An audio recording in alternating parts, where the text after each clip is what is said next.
অবহেলা খুব অদ্ভুতভাবে মানুষকে বদলে দেয়। শুরুতে মানুষ বোঝাতে চায়, বুঝিয়ে বলতে চায়, বারবার জানাতে চায় কোথায় ভুল হলো। কিন্তু একসময় সে বুঝে যায় যে শুনতে চায় না তাকে কোনো ব্যাখ্যা দিয়ে ধরে রাখা যায় না। তখন তার কথা কমে যায়, প্রশ্ন কমে যায়, অভিমানও একটা সময় নিজের ভিতরে জমে থাকে।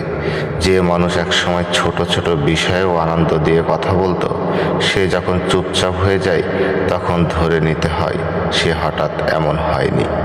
তাকে এমন করে তুলেছে কারো অবহেলা, কারো উদাসীনতা, কারো সময় না দেওয়ার অভ্যাস। মানুষ যতটা কথায় ভাঙে তার চেয়েও বেশি ভাঙে গুরুত্ব না পাওয়ায়।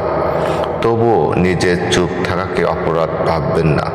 কখনো কখনো কম কথা বলা মানে নিজেকে সামলানোর চেষ্টা, নিজেকে আরও আঘাত থেকে দূরে রাখার সচেতন সিদ্ধান্ত।